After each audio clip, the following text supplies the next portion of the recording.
apresentando a professora Julieta Araújo, que suponho que para a maior parte dos presentes não precisa propriamente de apresentação, mas para todos os restantes faz falta, não é? A professora Julieta Araújo é docente aqui na Faculdade de Letras, na área de História Medieval. Os seus trabalhos começaram em torno da expansão portuguesa, se eu não estou enganada, se a memória não me falha.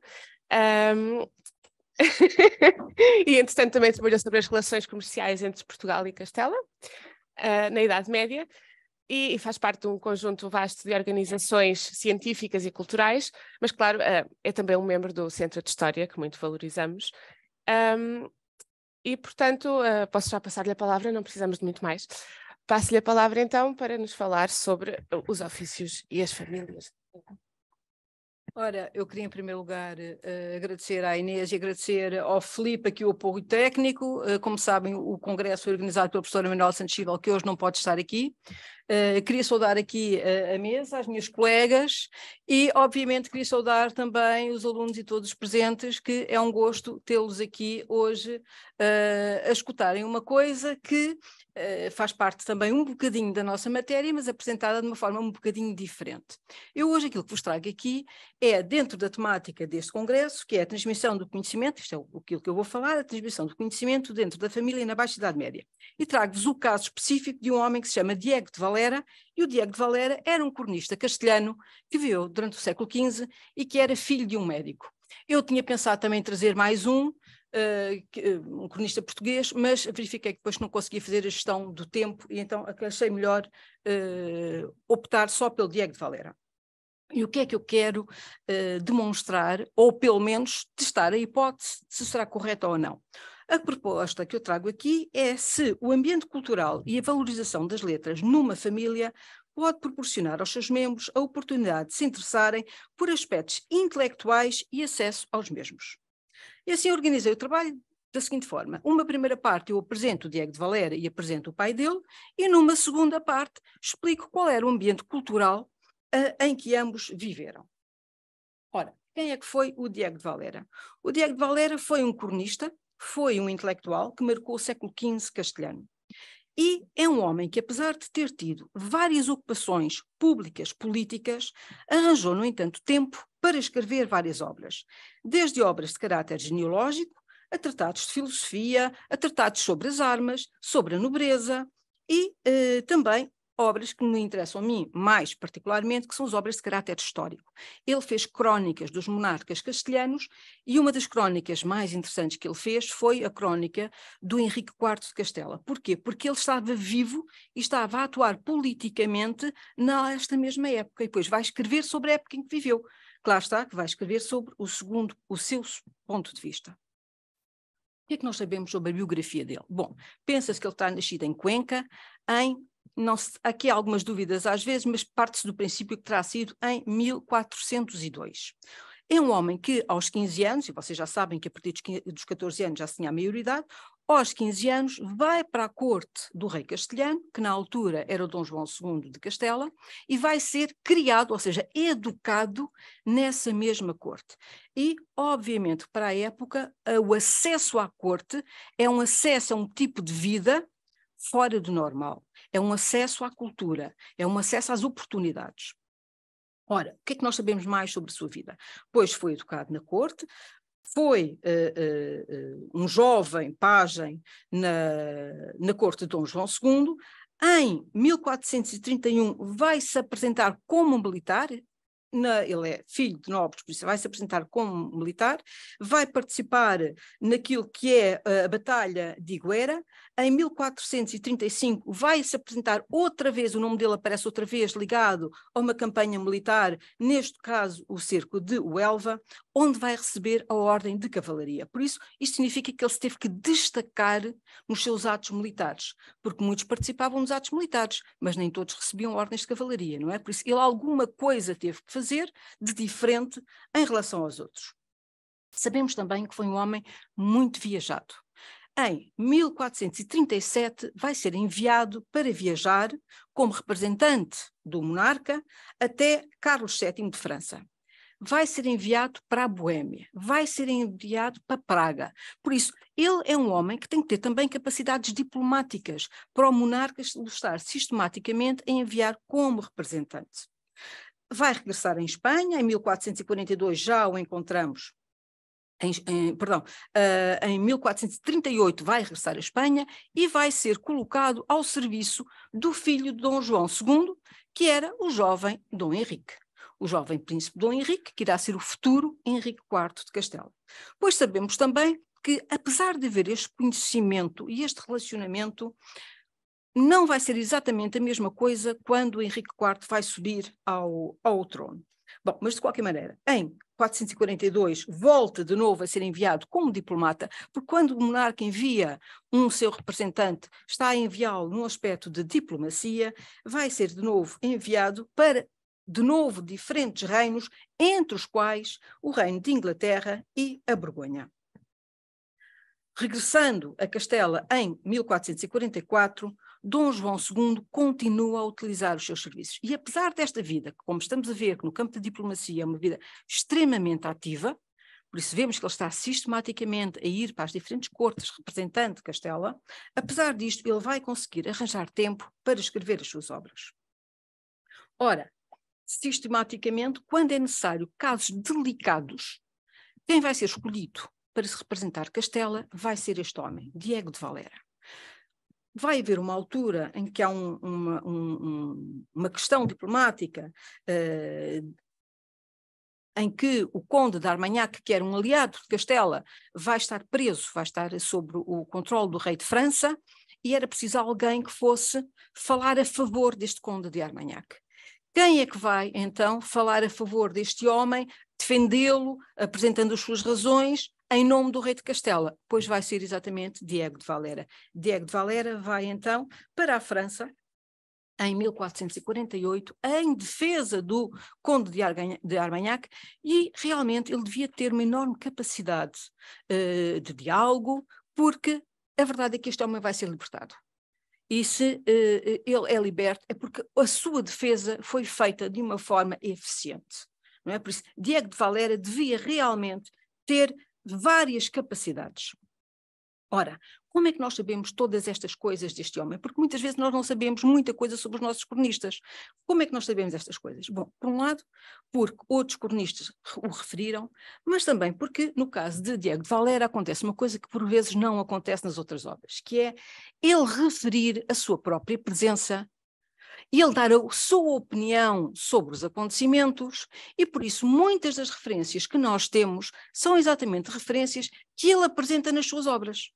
Não é? E por isso nós sabemos que ele esteve presente, com quem é que ele falou, o que é que ele disse, ou pelo menos sabemos a versão dele desses mesmos acontecimentos. Como todos sabem, quando lemos um cronista temos sempre que estar atentos à sua versão dos acontecimentos, porque é exatamente isso, uma das versões dos acontecimentos. Mas a verdade é que nós sabemos que, sendo um homem extremamente ativo na política, vai tomar posição naquilo que são os maiores conflitos e as maiores questões da sua época. Por exemplo, o Dom João II de Castela tinha o seu principal valido, que era o seu braço direito, que era um homem que se chamava Álvaro de Luna. Álvaro de Luna vai entrar em choque com aquilo que é a grande nobreza castelhana. Porquê? Porque Álvaro de Luna está a ficar com muitas das benesses e influencia muito o monarca. Todos os outros nobres querem a mesma coisa. Os outros nobres vão se virar contra Álvaro de Luna. E nós sabemos que Diego de Valera vai tomar posição ativa nesta questão, que era uma das questões de maior importância para a sua época. Sabemos também que ele vai, por exemplo, saber quando este Álvaro de Luna, que vai perder, e Diego de Valera, apesar de na crónica não lhe fazer grandes críticas, sabemos que na vida real não pertencia ao seu grupo, era da facção oposta. Mas na obra não se nota assim muito isso. Por isso ele na obra, quando fala de Álvaro de Luna, tenta ser mais ou menos isento em relação a esta questão, apesar de ativamente ter sido um dos maiores críticos de Álvaro de Luna. A verdade é que sabemos que este homem vai perder, o que significa que a facção a que Diego de Valera pertence está a ganhar poder, não é? E que a determinada altura, quando está em Sevilha a cumprir ordens do monarca ainda, o monarca Dom João II, vai saber a notícia exatamente que Dom João II tinha falecido e vai falecer em 1454. O que é que acontece agora? O que acontece é que sobe ao poder o seu filho, não é? Henrique IV de Castela. Henrique IV de Castela, com quem Diego de Valera já tinha conhecimento de quem já tinha servido, mas que não tem a mesma ligação que tinha com seu pai, Dom João II. A verdade é que sabemos que durante a época de Henrique IV de Castela, Diego de Valera ainda participa em algumas coisas, ainda encontramos algumas referências em algumas das suas atividades, sabemos que ele participou em expedições contra os mouros de Granada, organizadas pelo rei Henrique IV, em qual ele teve presente. Numa dessas campanhas sabemos que se feriu, mas aquilo que nós vemos é que politicamente ele também se vai aliar àquilo que vão ser os futuros reis católicos, não é? Entrando em choque com o monarca de Castela, que era Henrique IV. Não é? E por isso vemos que assim há, no fim, um desaparecer quase do Diego de Valera em relação à política na época de Henrique IV, apesar de uma das obras mais interessantes que ele tem é exatamente a crónica em que ele descreve este reinado, o reinado de Henrique IV, em que eles têm uma visão oposta daquilo que é a visão, no fim, do próprio monarca.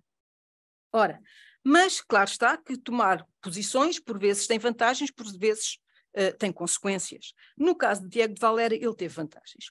Quando Henrique IV vai falecer, em 1474, ele vai ser recompensado pelos futuros reis católicos, a quem ele tinha apoiado, e vai ser recompensado com a nomeação de mestre-sala, como fazendo parte do Conselho Régio, como corregedor de Segóvia, e mais tarde, já quando chega a uma certa idade, vai entrar ao serviço do chamado Duque de Medinaceli, que era um maior nobre, dos maiores nobres castelhanos. Por isso ele vai sair, afastar-se ligeiramente da corte castelhana. No entanto, sabemos que ele mantinha cartas com os monarcas castelhanos, porque encontramos essas mesmas cartas noutros cronistas, não é? A referir que os monarcas tinham recebido cartas e tinham-lhe enviado cartas. Por isso ele mantém ao longo da sua vida uma ligação extremamente estreita com a corte castelhana. E agora coloca-se a questão, como é que isto se proporcionou? E a questão que eu levanto aqui é exatamente que isto se pode ter proporcionado graças ao facto de ele ser filho de um médico chamado Mestre Afonso Chirino. Ora, o que é que nós sabemos sobre este homem? Sabemos que Mestre Afonso Chirino pertencia a uma família de conversos. Conversos ou convertidos eram aqueles que eram inicialmente judeus e que acabam por se converter ao cristianismo. Atenção que muitas vezes estas conversões são conversões praticamente forçadas.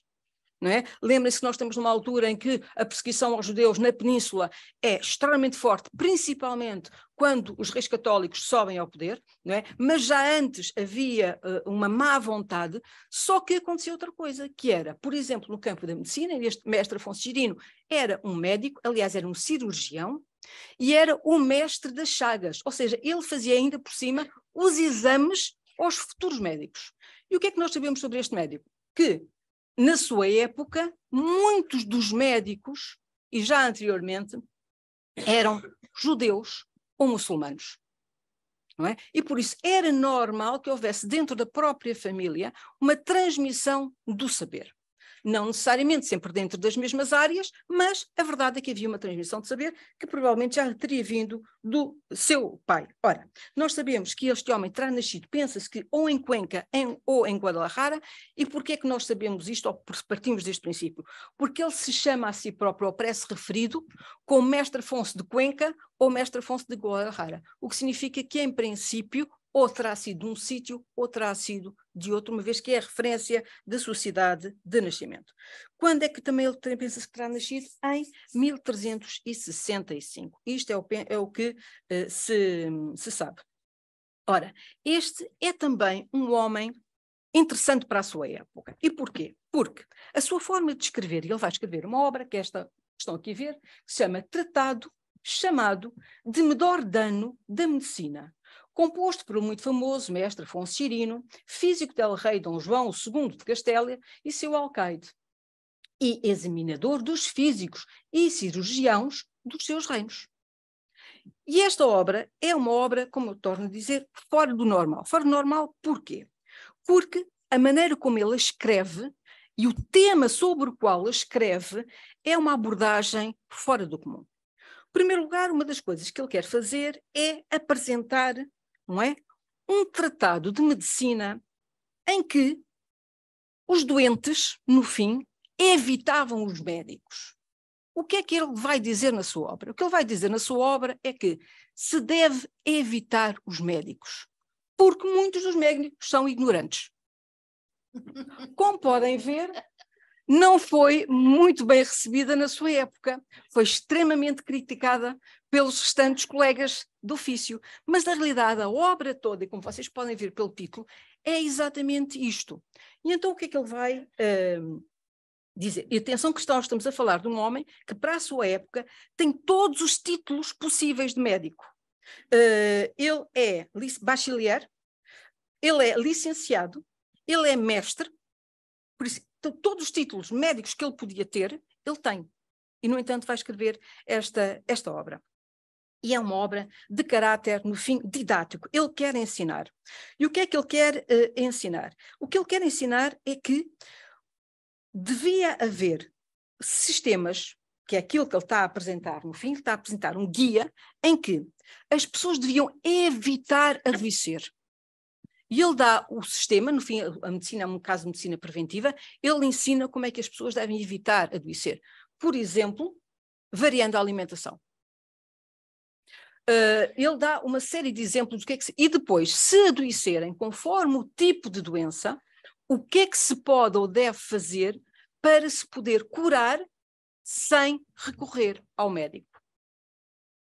Por isso, isto é um guia prático de medicina que para as pessoas utilizarem para evitarem recorrer ao médico. E ele argumenta que o motivo que ele diz é porque há muitos médicos ignorantes.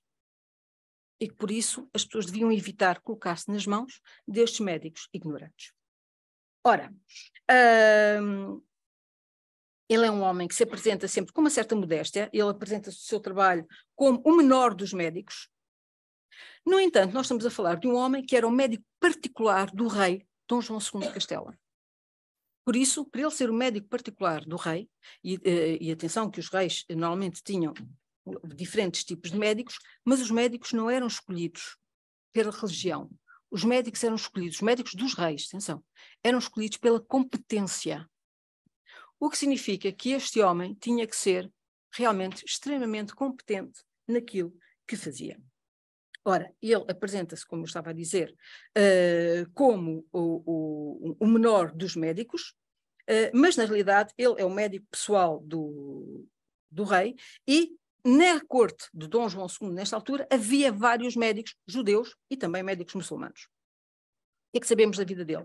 Sabemos que entre 1411 e 1413 vai deixar o seu cargo de médico para tentar fazer a divulgação da medicina, o que também não era muito normal para a sua época. Ao mesmo tempo que vai procurar denunciar tudo quanto fosse irregularidades que os seus colegas médicos cometessem.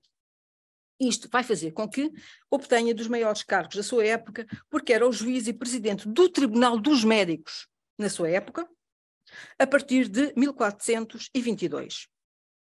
E vai ser o examinador que permite aos médicos, o examinador que permite, no fim, passar o certificado de médico. Ou seja, dentro das áreas do saber, havia uma especialização em medicina. Atenção que a especialização em medicina, eu não vou ter tempo para estar a apresentar muito mais coisas, baseia-se muito naquilo que são as influências clássicas, não é? Muito daquilo que se faz na medicina medieval vai-se buscar os exemplos dos autores clássicos. Este é um dos autores que, por exemplo, era traduzido no século XV cá na Península. E